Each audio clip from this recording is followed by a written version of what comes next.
안녕하세요. 연구자들의 이야기, 과학으로 세상을 바꾸다와 함께하게 된 진행자 이혜성입니다. 앞으로 여러분과 함께 과학자들의 이야기를 듣고 그 속에 담긴 열정과 고민을 전해드리겠습니다. 저도 여러분처럼 호기심을 갖고 질문을 던져볼 테니 끝까지 함께해 주세요. 우리가 눈으로 볼 수 있는 세상은 빙산의 일각에 불과합니다. 저 너머 우주의 심연에는 중력과 암흑 물질의 비밀이 숨어 있고 눈앞의 극미 세계에는 보이지 않는 진동과 결함들이 자리하고 있죠. 오늘은 바로 그 보이지 않는 세계를 탐험합니다. 거대한 우주에서 극미의 세계까지 보이지 않는 진실을 향한 과학의 여정을 지금 시작합니다. 여러분은 밤하늘을 올려다볼 때 이런 궁금증 가져본 적 있으신가요? 저 수많은 은하와 별들을 움직이는 힘은 과연 무엇일까? 우리가 눈으로 확인할 수 있는 것은 우주의 극히 일부분에 불과합니다. 보이지 않는 거대한 힘, 바로 암흑 물질의 존재가 가정돼 있죠. 우주의 거대한 구조를 통해 암흑물질 패러다임의 새로운 가능성을 탐구하고 계신 연구자를 모셨습니다. 세종대학교 물리천문학부의 최규현 교수님입니다. 교수님, 이렇게 만나 뵙게 되어서 너무나 반갑습니다. 네, 반갑습니다. 세종대학교 최규현 교수입니다. 네, 교수님께서는 주로 어떤 분야에서 연구를 하시나요? 네, 저는 우주와 자연법칙, 특히 천체들에서 중력에 대해서 연구하는 천체 물리학자입니다. 제가 주로 하는 일은 은하역학을 통해서 중력을 연구하는 것입니다. 사실 은하역학은 태양계 역학에서 출발을 했습니다. 케플러가 태양과 행성의 운동을 연구했고 뉴턴이 만유인력의 법칙을 세웠죠. 그 계보 위에서 우리는 은하와 더 나아가 우주 전체를 지배하는 중력이 무엇인지 연구하고 있습니다. 네, 많은 분들이 암흑 물질이라는 말은 들어봤을 텐데요. 교수님께서는 암흑 물질 대신에 중력 자체를 검증하고 계시잖아요. 그 배경이 뭔지 궁금합니다. 암흑 물질은 보이지는 않지만 중력을 통해서 가정되는 것입니다. 저도 처음에는 이 가정을 받아들였죠. 그러나 정말로 보이지 않는 것이 필요한 걸까? 이제 그런 의문을 갖게 됐고요. 중력에 이상이 있다면은 이제 암흑물질을 가정하기에 앞서서 중력 자체를 검증하는 것이 필요하다고 생각하게 되었습니다. 우리가 이 은하를 직접 잡아서 돌려볼 수는 없잖아요. 실제로는 어떻게 연구가 진행이 되나요? 크게 세 가지를 생각해 볼 수가 있는데요. 첫째는 강한 중력 렌즈 현상입니다.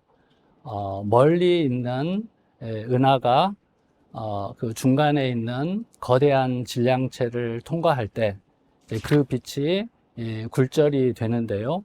이 굴절되는 특성을 통해서 기존 중력 이론을 가정하면 암흑물질 분포를 유추해 볼 수가 있고요. 둘째는 은하 역학인데요. 그 중에 회전 속도 곡선이 있습니다. 별들의 속도를 은하의 반경별로 측정을 하면 이제 이 속도의 특성을 중력의 이론의 예측과 비교함으로써 중력을 연구할 수 있습니다. 마지막으로 제가 최근에 집중하는 장주기 쌍성이 있는데요.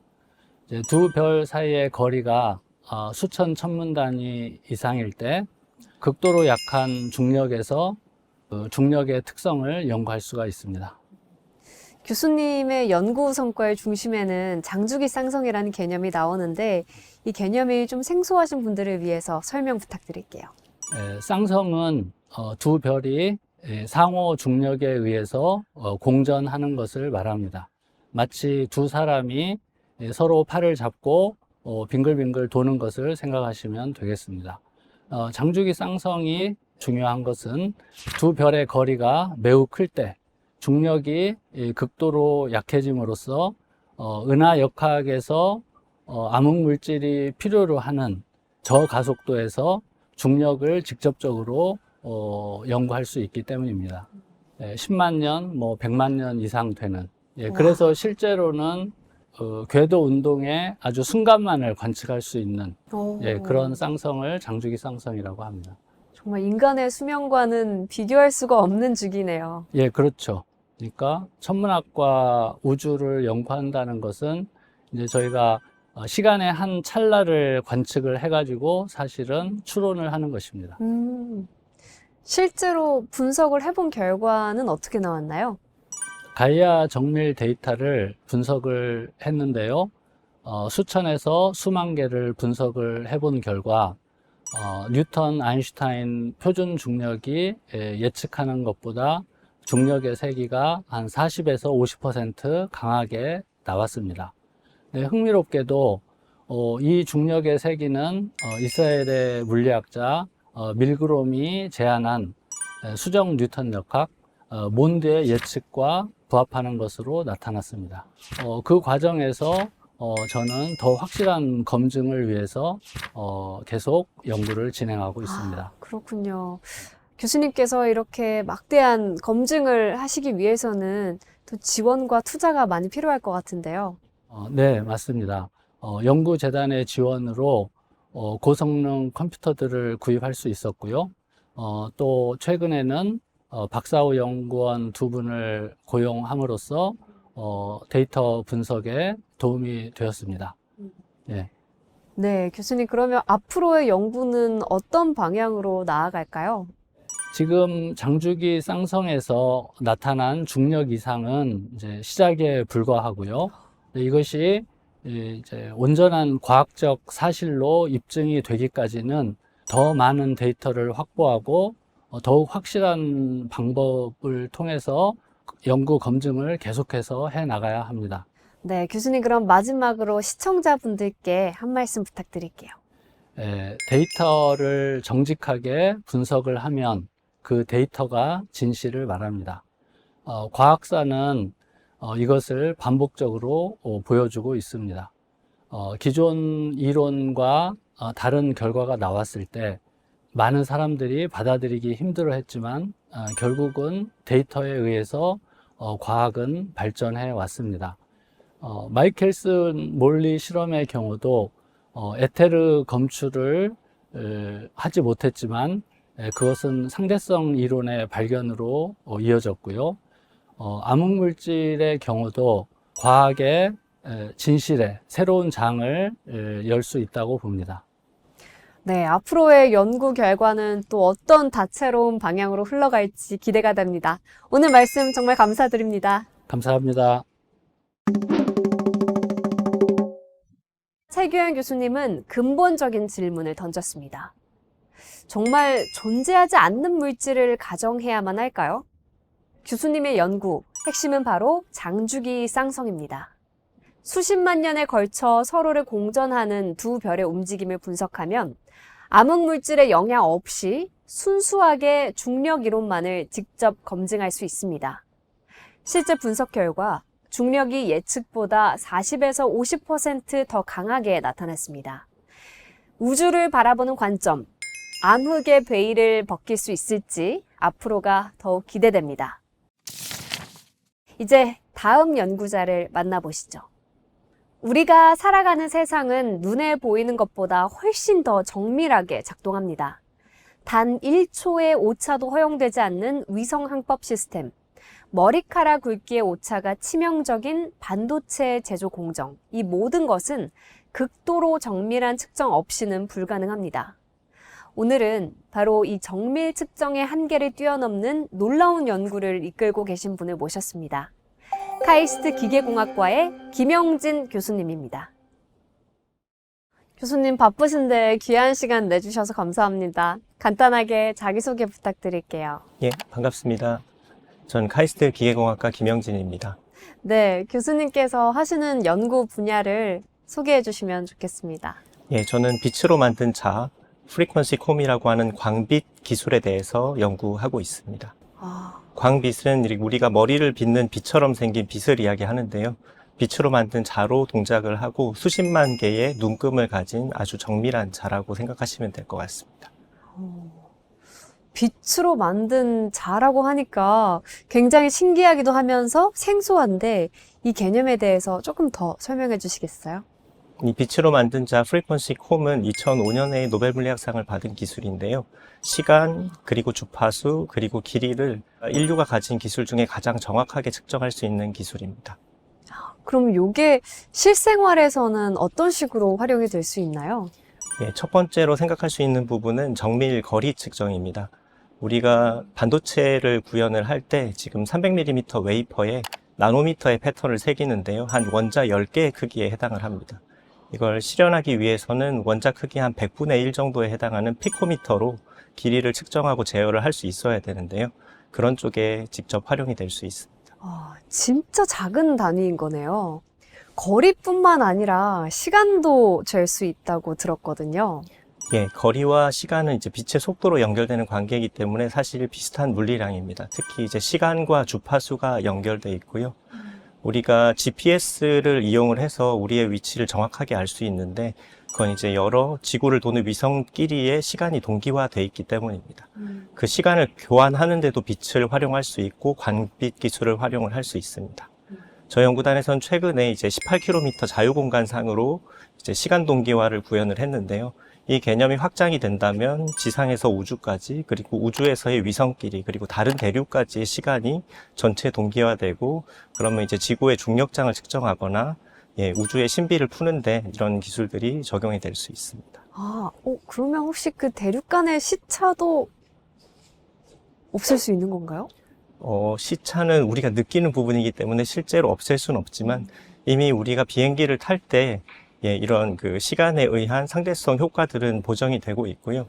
동기화가 되면 예를 들면 GPS의 성능 자체가 10배에서 100배 정도 좋아질 수 있기 때문에 현재 한 센티미터 정도가 이제 마이크로미터 정도 수준까지도 좋아질 수 있는 가능성이 있습니다. 교수님, 그러면 이게 산업 현장에서는 또 어떤 식으로 응용이 될 수 있을까요? 예, 현대는 반도체 분야에 가장 널리 쓰이고 있고요. 그러니까 SK 하이닉스나 삼성전자가 만들고 있는 AI에 쓰이는 GPU 안에 들어가는 메모리들을 만들 때 여러 층을 쌓게 되는데 그 층의 가장 미세한 선폭이 나노미터 정도 수준입니다. 그러니까 원자 10개가 층마다 어긋나면 회로가 만들어지지 않기 때문에 그 위치 자체를 원자 크기 수준으로 이제 제어를 계속 연속적으로 해줘야 됩니다. 그러면 대한민국이 반도체 강국으로 계속 우뚝 있기 위해서는 이 기술이 너무나 필요하겠네요. 예, 상당히 중요한 기술이고요. 반도체하고 디스플레이 분야가 대표적인 분야고, 그 세 번째 예시로 테라헤르츠 비파괴 검사 분야가 있습니다. 이제 2차 전지 분야도 상당히 중요한 분야인데 2차 전지의 전극을 너무 얇게 만들면 층 사이에 뭔가 단선이 되면서 불이 나서 화재가 발생할 수 있고요. 너무 두껍게 깔면 이제 리튬과 같은 희토류 귀중한 금속들이 너무 많이 사용되게 됩니다. 하지만 불투명하기 때문에 상당히 측정하기가 어려운데요. 테라헤르츠라는 팔을 광빛을 이용해서 만들면 상당히 정확하기 때문에 그 불투명한 재료의 두께를 또 나노미터 단위로 이제 측정하고 제어를 할 수가 있어서 효율도 좋으면서 동시에 안전한 배터리 제품들을 만들 수 있습니다. 말씀을 들어보니까 이 기술이 산업 전반에 미치는 파급력이 굉장히 크겠네요. 예, 현재 우리나라의 전략 기술인 반도체, 디스플레이, 그리고 2차 전지, 그리고 항공 우주 국방 분야에 상당히 전반적으로 영향을 끼치는 중요한 핵심 기술이라고 할 수 있습니다.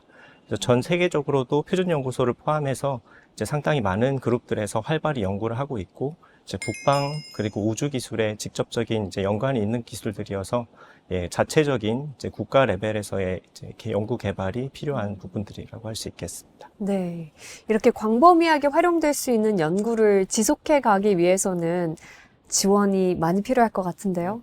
특히 저희 분야는 이제 2005년에 이런 노벨 물리학상에서 시작을 해서 원천 기술부터 기초 기술 그리고 산업 기술에 이르기까지 다양한 스펙트럼을 커버하는 동안 지속적이고 안정적인 지원이 꼭 필요했는데요. 그런 부분에 있어서 깊이 있는 연구를 계속할 수 있게 해주신 연구재단에 깊이 감사드리고, 더불어서 이제 후배 연구자들도 이러한 혜택을 지속적으로 받을 수 있기를 기대합니다. 네, 교수님, 그러면 앞으로는 어떤 연구를 준비하고 계신가요? 예, 지금부터는 조금 더 인류를 위한 연구 쪽에 좀 더 관심을 가졌으면 좋겠다는 생각이 있어서 의료 쪽에 대한 응용도 좀 보고 싶고요. 그다음에 우리 영토를 확장하는 우주 쪽에 대한 연구들을 지속을 하고 싶습니다. 특히 이제 코로나 때 이제 재밌는 연구 주제들이 저희들 입장에서는 좀 생겼는데, 그러니까 현재는 PCR 같은 기술로 뭔가 증폭을 해서 진단하는 데 시간이 오래 걸립니다. 그런데 현재 광빛의 우수한 정밀도를 활용을 하면 이제 호흡 내에서 실시간으로 바로 진단이 가능할 수 있기 때문에, 그러면 이제 공항에서 바로 스크리닝을 하고 이제 사회 안전망을 확충하는 데도 기여를 할 수 있을 것 같고요. 그럼 이제 코 깊숙한 곳까지 안 쓰셔도 되는 건가요? 예, 호흡을 호흡만으로. 하시면 바로 디텍션이 가능할 수 있지 않을까 기대하고 있습니다. 정말 혁신이네요. 그리고 항공 우주 분야에서도 뭔가 포메이션 플라잉이나 이제 스페이스X가 여러 대의 위성들을 띄워가지고 뭔가 서비스를 하려고 하고 있는데요. 현재까지는 위성끼리의 통신은 마이크로파로 이루어지고 있습니다. 이 부분을 이제 옵티컬 통신으로만 바꿔도 한 10만 배 이상의 통신 용량이 증가하기 때문에 우주 인터넷을 가능하게 하는데도 효과적으로 사용될 수 있을 걸로 생각을 합니다. 와, 이제 미래가 또 어떻게 변화해 나갈지 기대가 됩니다. 교수님, 그럼 마지막으로 시청자분들께 한 말씀 부탁드릴게요. 예, Seeing is believing이라고 하는데 보는 것이 믿는 것이라는 이야기가 있습니다. 모두 이해하기 쉽진 않은 주제지만 과학은 결국은 정밀하게 측정하고 이해하는 데서 모두 출발을 합니다. 이렇게 눈에 보이지 않는 피코미터, 이제 원자의 100분의 1 단위를 이해한다는 부분은 단순히 과학기술적인 문제뿐만 아니라 우리의 삶과 이제 인류의 역사를 어떻게 이해할지에 대한 부분으로 생각을 할 수 있습니다. 상당히 재밌는 연구 주제로 저는 지금까지 연구해 왔고요. 후배 연구자들도 이 연구들에 많이 동참을 해주기를 기대하고 있습니다. 네, 교수님 말씀 감사합니다. 앞으로도 빛으로 만든 자로 세상을 바꿔나가시길 응원하겠습니다. 고맙습니다. 감사합니다. 지금부터 핵심만 쏙쏙 정리해드리겠습니다. 빛으로 만든 자, 광주파 수콤은 세상에서 가장 정밀한 눈금자이자 시계입니다. 나노미터 수준의 거리 측정으로 반도체와 디스플레이 정렬 기술을 혁신하고 멀리 떨어진 장소들을 동일한 시간축으로 동기화하여 차세대 위성통신에 기여하며 테라헤르츠 대역 검사를 통해 2차 전지, 반도체 등 산업 현장의 결함까지 탐지합니다. 앞으로는 의료진단, 위성통신, 반도체 공정 제어 분야로까지 응용 범위가 확장될 전망입니다. 빛으로 세계를 재는 기술, 그 무한한 가능성이 우리의 미래를 더욱 정밀하게 설계해 나갈 것입니다. 오늘 만나본 두 분의 연구는 서로 다른 스케일에서 출발했지만 공통적으로 보이지 않는 세계를 과학으로 밝혀내는 힘을 보여주셨습니다. 기존의 고정관념을 뛰어넘어 새로운 가능성을 탐구하고 눈에 보이지 않던 진실을 집요하게 파헤쳐 오늘의 성과로 이어온 연구자들의 도전이야말로 우리 과학의 가장 큰 자산이 아닐까요? 과학기술정보통신부와 한국연구재단이 함께하는 연구자들의 이야기, 과학으로 세상을 바꾸다. 다음 시간에도 세상을 바꾸는 놀라운 과학기술의 현장을 전해드리겠습니다. 저는 진행자 이혜성이었습니다. 감사합니다.